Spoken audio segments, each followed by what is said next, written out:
มาสงขามาสงพ่อแม่พี่น้องเฮาผู้ทำยินเฮากูก็กูก้นค่ะเนาะ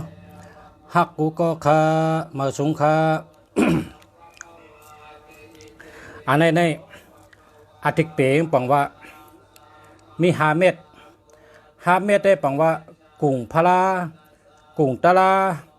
กุ้งสังขากุ้งเสียสมากุ้งปอกุ้งแม่นะครับเนาะมี5 เม็ดก็แม่แถม1ก้อนมัด2 เซนครับ1ก้อนในมัด2 เซน มัด2 เซนซ้ำเซนในซ้ำสิน5 เซนนะครับว่าอันนี้ซ้ำเป็นสิน5 เซนสิน5 เซนอย่าไปหลงอย่าไปลืมเย้าก็กุ้ง5 ปลาอย่าไปหลงอย่าไปลืมลานะครับเนาะจังว่าเพราะว่าประมัดในให้มัด2 เซน2 เซนครับ อาทิตย์เป๋มานั้นเขาอาทิตย์เป๋ว่ามี5 เม็ดในเนาะกุ้งพลากุ้งตะลากุ้งแสงขากุ้งเสียสมากุ้งปอกุ้งเมอันนี้เซนกันเนาะการไปแทงเซนทำสิน5 เซนนะครับว่าสิน1สิน2สิน3สิน4สิน5สิน5 เซนอย่าไปลืมลาสิน5 เซนในกำไตเอาถือว่าคือคาลาเนี่ยปานาติปาตาเวรมณีสิกขาปตัมสมมาธิยามิปานาติปัตลองฆ่าสัตว์เอาตัวเจอสัตว์ตายนั้นเวเป็ดสิกขาปตัมสมมาธิยามิต่างสิกขาอำเพ็ดเช้าแนวเนาะปานาติปัตอาติงนะโคของเปิ้นนั่นป้อมแลข้างลักครับอาติงนาตนากาเมชุมิจาจาระ โผเปิ้นเมเปิ้นนั้นป้อมเลยอาข้างได้อ่ำนอนจอมค่ะ ปานาติปาตาอาติงนาตานากาเมชุมูซาลองแปดแดนเฮ็ดให้เปิ้นดูซุมนั้นเฮ็ดค่ะสุราเมรยะลองเครื่องเมาตั้งหลงนั้นน้ำเมาเกาหลีตั้งกินเมาเกาหลีอ่ำกินค่ะในสิน5 เซนขนาดเนาะเพราะว่านับเพราะว่าเป้าผาอะไรมัดก็มัด2 เซน2 เซนให้ได้นะมัด2 เซน2 เซนให้ได้ค่ะนะอันนี้มัด2 เซน2 เซนอันนี้พอจะเป่าอิติปิโสปาก8ครับเป่าอิติปิโสปาก8ค่ะเนาะเป่าเอาจุกไว้อิติปิโสปาก8ปุกท่าสิทธิธรรมะสิทธิสังฆาสิทธิหน้าสิทธิโมสิทธิปูสิทธิถาสิทธิยาสิทธิปุกทะสิทธิธรรมะสิทธิสังฆาสิทธิ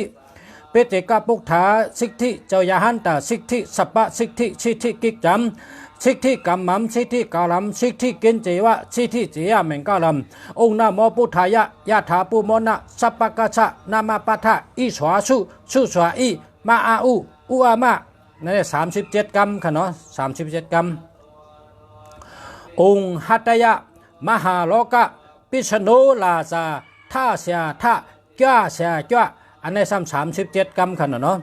อะไรว่าเป่าอิติปิโสปากไป8 กรรมต่างสิกที่37 กรรมช่างเจอ37 กรรมนะ เป็นไหมมัดมือมังกราลีมังกราเม็ดค่ะมัด2 เซน2 เซนให้ไหนกันนะมัด2 เซนให้ไหนครับตัดเซนหนึ่งได้เป็นกุ้ง5 ปลาตัดเซนหนึ่งให้เป็นสิน5 เซนนะมัด2 เซน2 เซนจอมกันพอมัดก็มัดเท่าไหนกันนะมัดเท่าไหน2 เซน2 เซนจอมกันกันนะพอมัดก็มัด2 เซนให้ไหนนะอันนี้ปอสารัดนี้นะปอสารัดนี้1 ก้อนให้เอา2 เซน2 เซนนะ1 ก้อนเอา2 เซนแล้วก็มัด2 เซนนะ อันนี้ดีอ่ะ อันนี้ดีเนี่ยของดี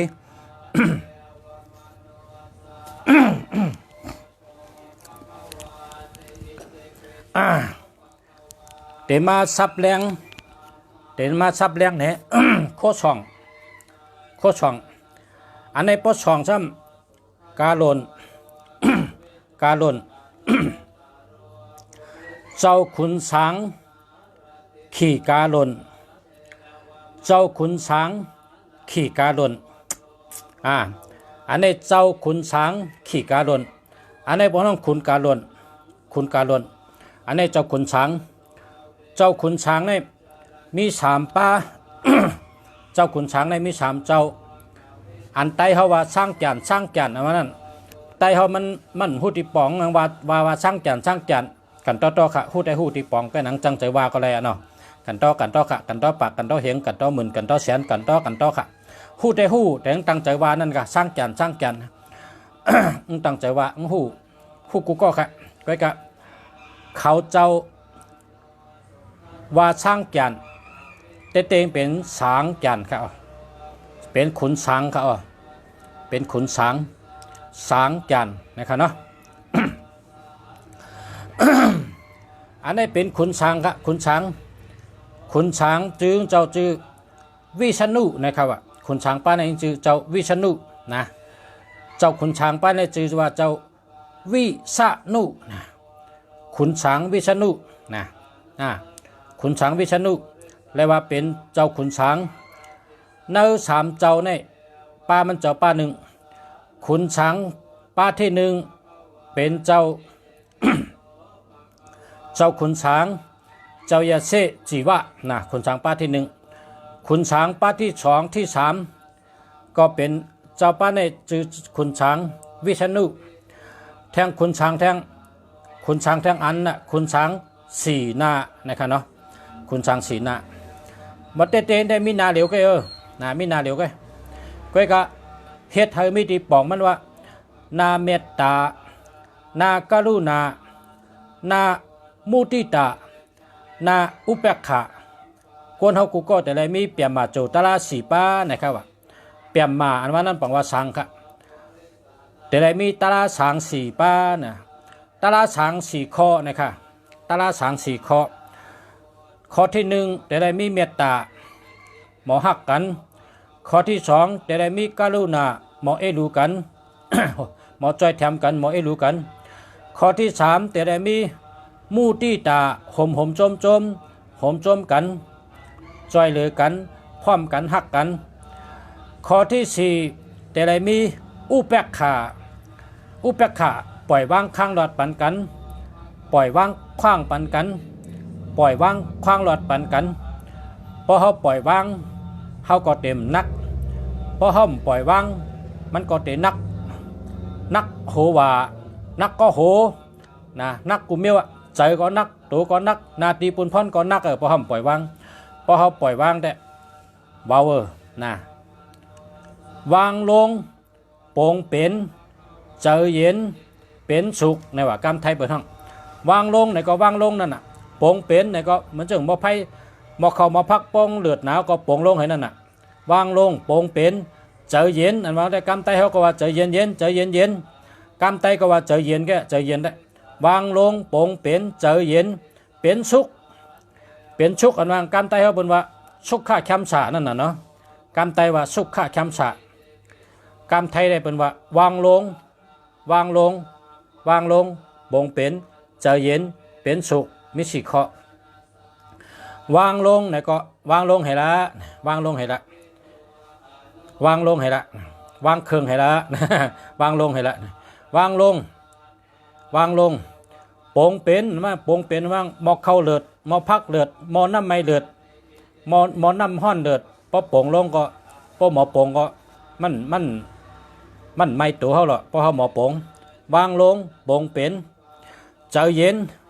เจอกัดเจอเย็นอันในกรรมไทยก็ว่าเจอเย็นความไทยก็ว่าเจอเย็นวางลงโปร่งเป็นเจอเย็นเป็นสุขนะเป็นสุขอันว่ากรรมไทยได้ว่าสุขะแคมสาว่าสุขะแคมสาสุขะแคมสาสุขะมังกระสุขะแคมสาสุขะมังกระนะสุขคำป้าลำอันว่าน่ะสุขคำในปองว่าแคมสาป้าลำอันวางเอ็นแห้งน่ะเนาะสุขคำอันวางแคมสาป้าลำอันวางเอ็นแห้งน่ะสุขคำป้าลำเนี่ยเป็นไกวางกันอายุวนนำสุขคำป้าลำอันว่านั่นในติรัตในรองว่ากาโลนและเจ้าขุนช้างนะกาโลนและเจ้าขุนช้างอันนี้ก็ปอแชเป่าอิติปิโสปาก8ต่างซิกที่ปาก8ช่างเจอปาก8เป็นของดีนะลูกหลานเป็นของดีนะเป็นของดีนะของดีเต้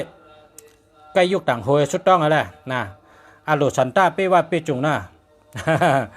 นะอาโลชันตาเปว่าเปจุงนะเนี่ยของหลีเต้ๆครับนะ2 เมลหลัดแล้วใกล้ในมาทางเมล1เมลที่3เมลที่3พาราโหจังเขาห้องว่าพาราโหจังพาราโหจังเข้มนะอาทิตย์เปมันตีป่องมันป่องว่าอ่องแมงกูเมลนะครับอ่องแมงกูเมลนะครับอาทิตย์เปงอ่องแมงกูเมลพอเผยเฮ็ดจอมตาลาหมันแม่นอ่องแมงกูเมลพอเผยเฮ็ดจอมตาลาหมันแม่นอ่องแมงกูเมลพอเผยเฮ็ดจอมอามันตาลาหมันแม่นอ่องแมงกูเมลนะครับเนาะอันนี้ได้อ่องกูเมลนะครับเป็นว่าเจ้าอ่องแมงกูเมลนะ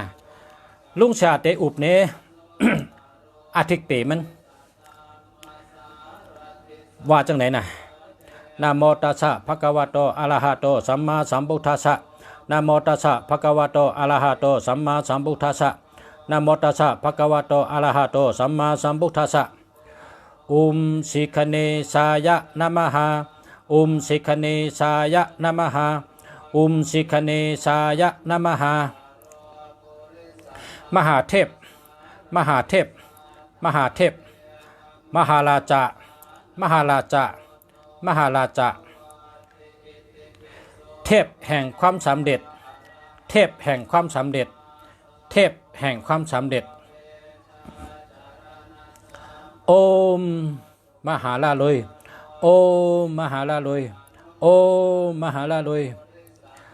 จงสำเร็จสาธุ ในเป็นกรรมขาไว้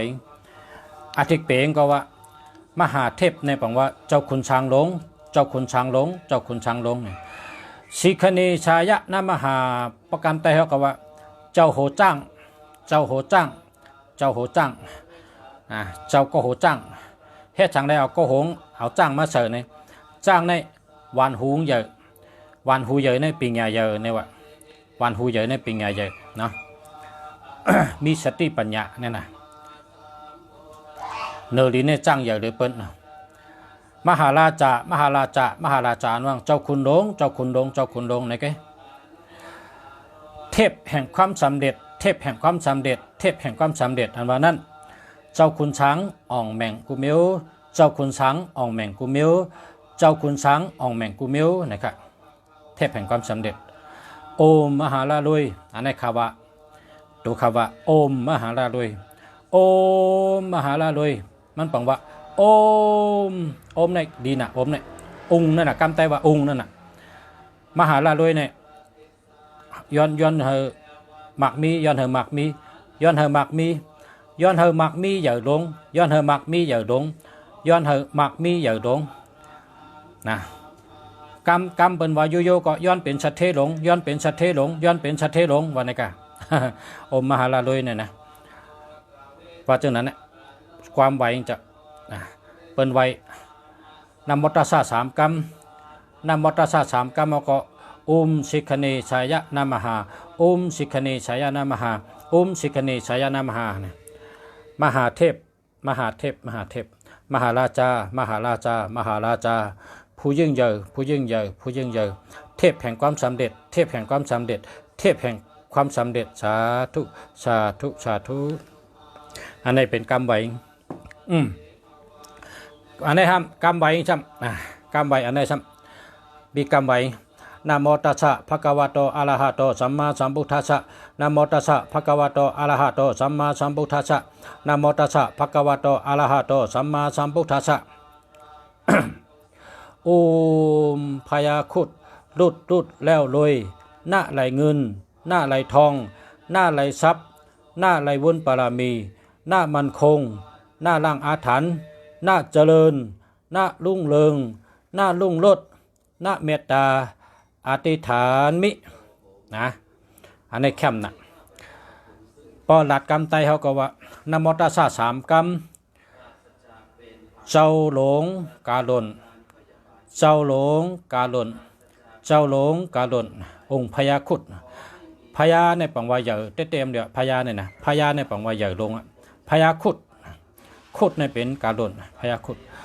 ลุดแล้วเลยเนี่ยว่าเพราะว่าพระเลยช่องพระเลยย้อนชูก็ลุหมักมีพระเลยช่องพระเลยย้อนชูก็หมักมีพระเลยช่องพระเลยย้อนชูก็หมักมีนะลุดแล้วเลยหน้าไรเงินหน้าไรทองข้าวย้อนมีเงินย้อนมีคำข้าวย้อนมีเงินข้าย้อนมีคำข้าย้อนมีเงินข้าย้อนมีคำหน้าไรเงินหน้าไรทองหน้าไรทรัพย์หาคามีโคกของกูมิวหาคามีโคกของกูมิวหาคามีโคกของกูมิวหน้าไรทรัพย์หน้าไรบุญบารมีหน้ามันคงหาคามีกุศลบารมีหาคามีกุศลบารมีหาคามีกุศลบารมีหน้าไรบุญหน้ามันคงหาคามันกึมหาคามีตังมันกึมหาคามีตังมันกึมองค์พญาครุฑรุดแล้วเลยหน้าไรเงินหน้าไรทองหน้าไรทรัพย์หน้าไรบุญบารมีหน้ามันคงหน้าล่างอาถรรพ์หน้าล่างอาถรรพ์เนี่ยป้อเปิ้นนิกนามค้าป้อเผยเฮ็ดดีๆค้าให้ก้อนนั้นตายป้อเผยเฮ็ดไปยอก้าเสือค้าให้ก่อจุมันขึ้นป้อเผยหลาค้าให้ก้อนนั้นยาขึ้นป้อเผยนิกจักค้าให้ก้อนนั้นยาขึ้นป้อเผยเฮ็ดชื่ออำโยต่อค้าให้ก้อนนั้นยาขึ้นป้อเปิ้นเฮ็ดไปยอก้าเสือค้าให้ไปยอก้านั้นขึ้นกับเข้าตัวมันขึ้นป้อเปิ้นเฮ็ดเมี่ยมดีมาให้กว่าจุก้อนนั้นขึ้นป้อเปิ้นแก่มอำดีที่ค้าให้ขึ้นอันเฮ็ดมากกว่าจุกันมันขึ้นเสียงกดตอบแทนขึ้นมันเชิงเข้ากับชุดตัวปอกกับขึ้นตัวชุดตัวมันเชิงว่าจะไหนนะหน้าหลังอาถรรพ์นางเมี่ยมดีนั่นปอกกับขึ้นเมี่ยมดีนั่นปอกกับขึ้นตำเปียนนะการมันว่าตำเปียนปิ้วดูตำเปียนเจมนาโลดูตำเปียนเจมงดูตำเปียนเจเพชรชีดูตำเปียนเจมะกองดูแกนดูเพชรชีดูตำเปียนที่เจว่าจะไหนการมันแต่พอเฮ็ดดีก็กว่าขึ้นจุมันเนี่ยพอละแกมดีกว่าขึ้นจุมันเนี่ยภรรยาเขากว่าชื่อก็จุมันเนี่ยนะเป็นเจ้านั้นน่ะกำไว้นะหน้าล่างอาถรรพ์นะกำไทยว่าหน้าล่างอาถรรพ์หน้าเจริญเนี่ยบอกว่าข้าวหลูตั้งขึ้นอย่าเหมือสูงข้าวย้อนขึ้นอย่าเหมือสูงข้าวย้อนขึ้นอย่าเหมือสูงนะหน้าเจริญหน้าลุ่งเรืองเนี่ยบอกว่าข้าวย้อนตั้งขึ้นอย่าเฮืองข้าวย้อนตั้งขึ้นอย่าเฮืองย้อนตั้งขึ้นอย่าเฮืองหน้าลุ่งเรืองหน้าลุ่งโลดเนี่ยเฮ็ดสังก็เฮงไงกูมิวเฮ็ดสังก็เฮงไงกูมิวเฮ็ดสังก็เฮงไงกูมิวหน้าลุ่งเรืองหน้าลุ่งรดหน้าเมตตาข้าย้อนมีเมตตาข้าย้อนมีเมตตาหน้าเมตตาอธิษฐานมิเป็นกรรมอธิษฐานค่ะเป็นกรรมอธิษฐานค่ะเป็นกรรมอธิษฐานค่ะนะว่า3 กรรมนะทำได้ดีๆนะนะโมตัสสะภะคะวะโตอะระหะโตสัมมาสัมพุทธัสสะนะโมตัสสะภะคะวะโตอะระหะโตสัมมาสัมพุทธัสสะนะโมตัสสะภะคะวะโตอะระหะโตสัมมาสัมพุทธัสสะโอมพญาครุฑลุดแล้วเลยหน้าไหลเงินหน้าไหลทองหน้าไหลทรัพย์หน้าไหลวุ้นบารมีหน้ามันคงหน้าล่างอาถรรพ์หน้าเจริญหน้ารุ่งเรืองหน้ารุ่งโรจน์หน้าเมตตาอธิษฐามิอธิษฐานมิเป็นเจ้าไหนครับในเป็นกรรมไว้เจ้ากาดนเมืองไทยในเป็นโกไก่กาดนเขาเป็นเมืองอันมีกาดนอุปปึงพองงำกุฏิกุตังค่ะเมืองกาดนค่ะเมืองไทยเนี่ยเพราะเผยโกไก่เพราะเผยไวเพราะเผยต่างช่อมต่อเพราะไหนหลีแต่ค่ะภาษาเมืองหลีได้ไวกูวันกูคำไตเต้นหอมกูคำต่างช่อมต่อกูเนยค่ะเนี่ยไวกูคำค่ะอันนี้ลาดในตีปองค่ะพ่อแม่พี่น้องเขาลาดในตีปองมันลาดในอาทิตย์เปมันค่ะเนาะสาธุนะโมตัสสะภะคะวะโตอะระหะโตสัมมาสัมพุทธัสสะนะโมตัสสะภะคะวะโตอะระหะโตสัมมาสัมพุทธัสสะนะโมตัสสะภะคะวะโตอะระหะโตสัมมาสัมพุทธัสสะ โอมพญาครุฑลุดแล้วเลยหน้าไหลเงินหน้าไหลทองหน้าไหลทรัพย์หน้าไหลวุ้นบารมีหน้ามันคงหน้าลังอาถรรพ์หน้าเจริญหน้ารุ่งเรืองหน้ารุ่งโรจน์หน้าเมตตาอธิษฐานมิ สาธุนะประชารัฐในที่อาทิตย์เปที่ป๋องหาชูเจ้าหู้ไว้นะ การในมาแทงสมเด็จโตนะครับว่าเนี่ยสมเด็จโตไตเฮาเนี่ยพอเฮ็ดปล่อยในกานกกาโตนี่มันจ้าไตเฮาเนี่ยพอเฮ็ดปล่อยเนี่ยปล่อยหลีเนี่ยกานกกาโตเพราะว่าโตเนี่ยโตขึ้นเดียว กำไตเฮว่ากานกกาโตโตเงินโตคำโตโกสู โตลองหลีลองแมดอันนี้ชื่อเจ้าเสียนี่ชื่อว่าสมเด็จพระพุทธเจ้าจันโตนะครับเจ้าเสียพอรัดปัดก็เจ้าเสียสมเด็จโตในนั่นน่ะเจ้าเสียโตนั่นน่ะเนาะชื่อบนเจ้าโตเขาว่าเนี่ยบนเจ้าโต มันเจ้ากำตามือไว้2 ขอนค่ะเนี่ยนะกำตามือไว้2 ขอนอันนี้หลังจะเป็นเจ้ายาหันตาค่ะเนี่ยเป็นเจ้ายาหันตา มือกูปอกในมือเจ้าเฮายำพยายามตัวหนังวิดีโอนั่งนัดนั่นผีให้น่ะเปิ้นกับปิกแปดหูเผ็ดนั่นได้เจ้าเสียป้าในกับปิกแปดหูดังไกหายกับเผ็ดตัวนั้นเผ็ดให้ผีให้ในเจ้าเปรีเลียเนี่ยอาเมียวมดีดังเสียงในเปรีเลียปกไก่เจ้าก็มีกำไว้เจ้านะกัดถาไว้เจ้าก็มีอยู่ในนะปกเผยไข่โกไก่เรียกว่ากำไว้ก็ลุงเสียปันป้านะในมีกำไว้ค่ะเนี่ยซื้อแคมนะเจ้าเสียโตนะเฮ็ดสังก็โตขึ้นน่ะเจ้าเสียโตน่ะสมเด็จโตน่ะกำไทยพี่น้องสมเด็จโตน่ะกำไทยนะเจ้ากำไทยเขาก็เจ้าเสียโตนั่นน่ะนะหมุนเจ้าโตเจ้าเสียโตนั่นน่ะโตเงินโตคำโตกุสุหน้าหมุนลองดีลองแมดในโตขึ้นติดลีน่ะในเจ้าเสียลงหลังทนในน่ะในเอาลาดเนพอมีพี่น้องเขาโกไก่ลีเต้ๆค่ะสาธุนะโมตัสสะภะคะวะโตอะระหะโตสัมมาสัมพุทธัสสะนะโมตัสสะภะคะวะโตอะระหะโตสัมมาสัมพุทธัสสะนะโมตัสสะภะคะวะโตอะระหะโตสัมมาสัมพุทธัสสะสาธุอันนี้เป็นห้องสมเด็จโตนะพ่อแม่พี่น้องเขาฮาเลฮูไว้นะ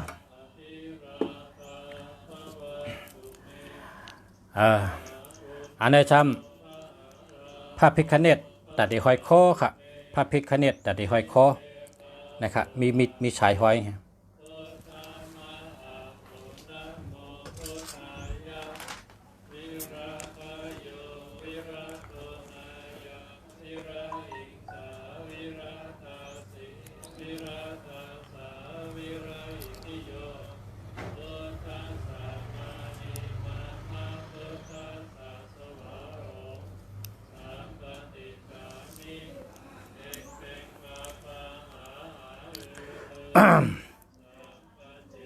นี่นะประ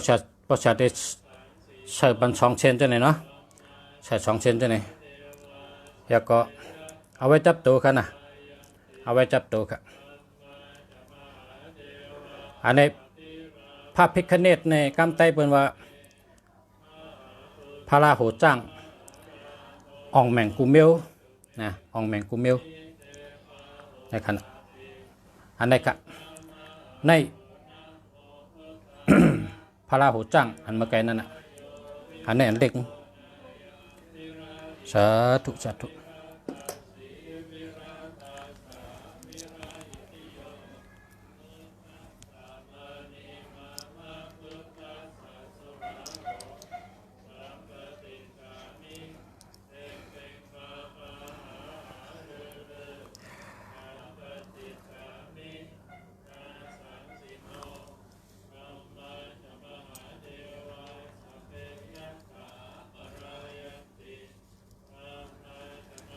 อันนี้ซ้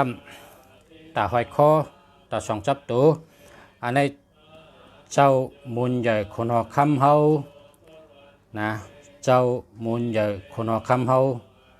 อันนี้เป็นเจ้ามุนใหญ่คนหอคำเฮาเป็นห้องว่าสมเด็จพระนเรศวรมหาราชสมเด็จพระนเรศวรมหาราชอันนี้สมเด็จพระนเรศวรมหาราชอันนี้เป้มานเตียบคอมานปูริงนองนะเมื่อก่อนเมื่อในขนอคำมาในชื่อปูริงนองกำมาในเป็นว่าไปยินนองอันนี้ขนอคำไทยปาใน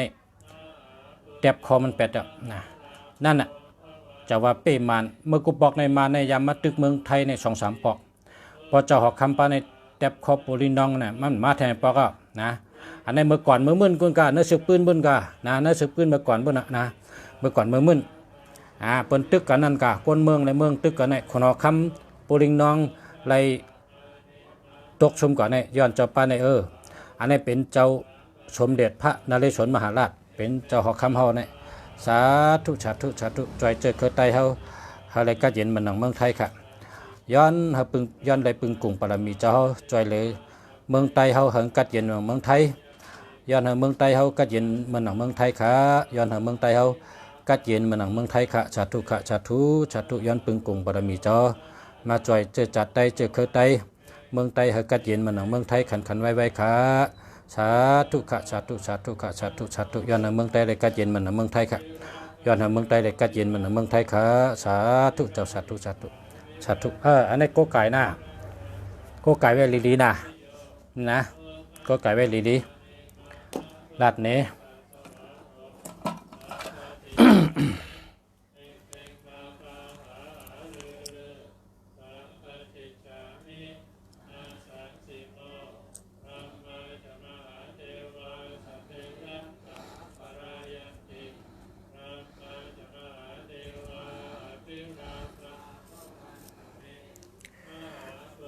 อันไหนท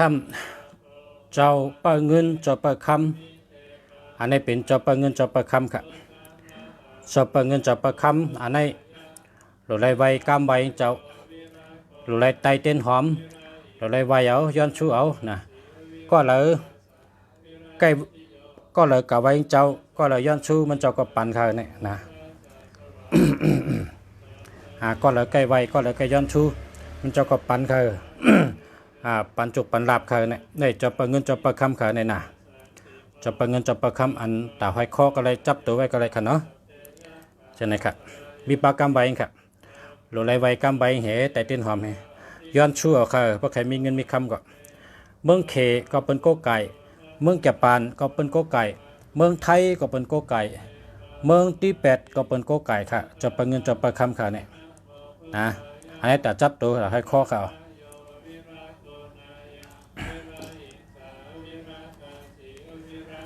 คำในช้ำองค์ใหญ่ค่ะองค์ใหญ่เจ้าใหญ่ค่ะในจะเปิดเงินจะเปิดคำอันนี้ได้ชูงมอก4 นิ้ว5 นิ้วกะเนี่ยมีกันไหนน่ะมอก4 นิ้วกะ4 นิ้วอันนี้4 นิ้ว4 นิ้ว5 นิ้วนี่แหละเนาะอันนี้เอา2จับตัวลุงฉาเนี่ยเอา2จับตัวแต่เสียเนี่ยจะเปิดเงินจะเปิดคำพอหลวไว้ก็แต่ตีนหอมให้ไว้เอา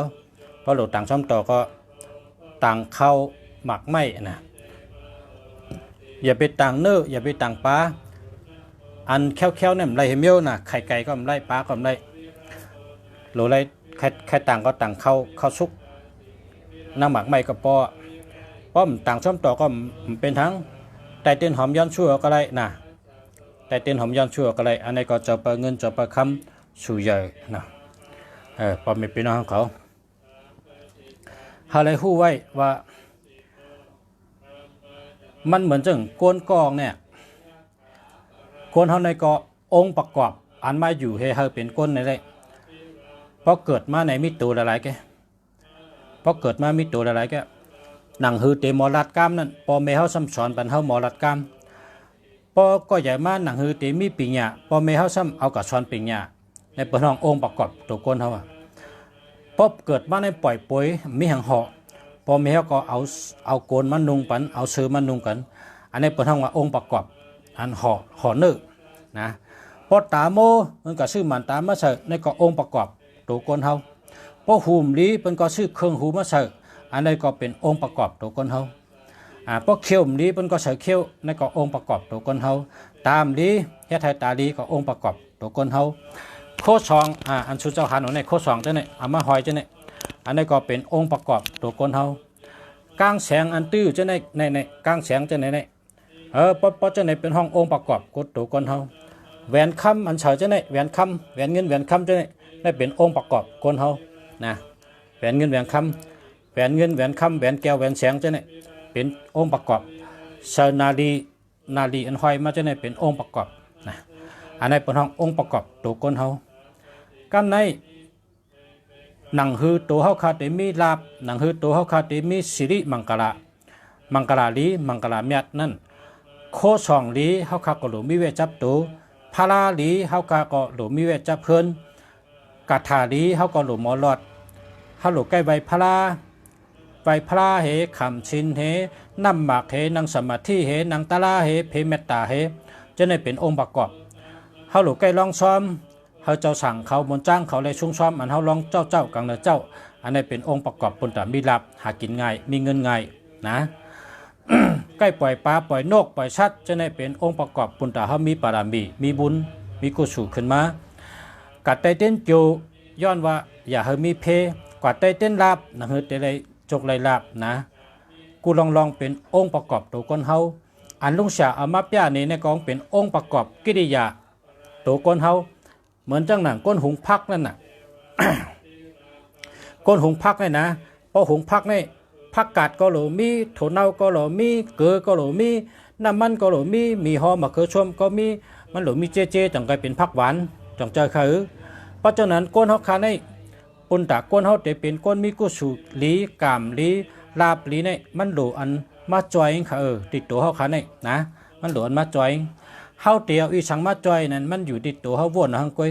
เฮาเตียวเอาเมียวเลยมาจอยอันว่านั้นมันอยู่ติดตัวเฮาวนเอาจินจ่าหังกวยเมียวเลยโหใจเฮาศรัทธาเฮาก็กล่าวเมียวนั้นมาอยู่จำเฮาเมียวเลยเฮาหยุ่มย้ำเฮาก็เอาเมียวนั้นมาอยู่จำเฮาเมียวเลยเฮาฮักเฮาก็เอาเมียวนั้นมาอยู่จำเฮาเมียวเลยเฮาหลู่เฮาเกียกเฮาก็หาเมียวนั้นมาอยู่จำเฮามันก็เป็นองค์ประกอบเฮ็ดให้ตัวเฮาคาในสมบูรณ์ขึ้นมานะเฮาสมบูรณ์ในกำไตเฮาเดี๋ยวว่าไล่หลีมากกูไผ่กูตั้งไล่หลีมากกูเจอไล่หลีมากกูตั้งนะเป็นเมตตาอจุนนะเป็นรองลีเป็นบุญเป็นวัชนาเป็นกุศลกรรมลีเป็นโจลีลาบลีเป็นปารามีอำนาจลีเป็นพุงตันโคอันลีเป็นอจุนอันลีเมตตาอันลีเจ้าในประท่องว่าองค์ประกอบมันพอเขาคาไรสังในก็เขาวนด้วยเขาเจนจ้าด้วยอันนั้นตั้งหลูเขานั้นเมียวเลยลีเขาก็หลูเอาเมียวนั้นมาจอยเขานะเหมือนหนังเซอร์ลีเขาก็ซื้อมาเซอร์นะนาดีเขาก็ซื้อมาตื้อก้างแสงดีเขาก็ซื้อมาเซอร์อาหารดีเขาก็ซื้อมากินนะน้ำก็กินอันดีมันข้าวก็กินอันดีมันผักก็กินอันดีมันตั้งกินก็กินอันดีอันนี้เป็นองค์ประกอบปนตาอยู่ดีกินหวานอยู่ดีมีแห้ง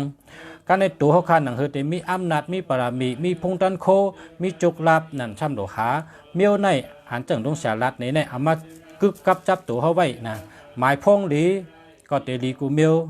โคสองหลีก็เตลีกูเมียวหลอดกระถากูวันก็เตลีกูเมียวไวพระกูวันก็เตมีกู้สู่ขึ้นกูวันนำขึ้นกูวันเตลีขึ้นกูวันจะในขนาดเนาะ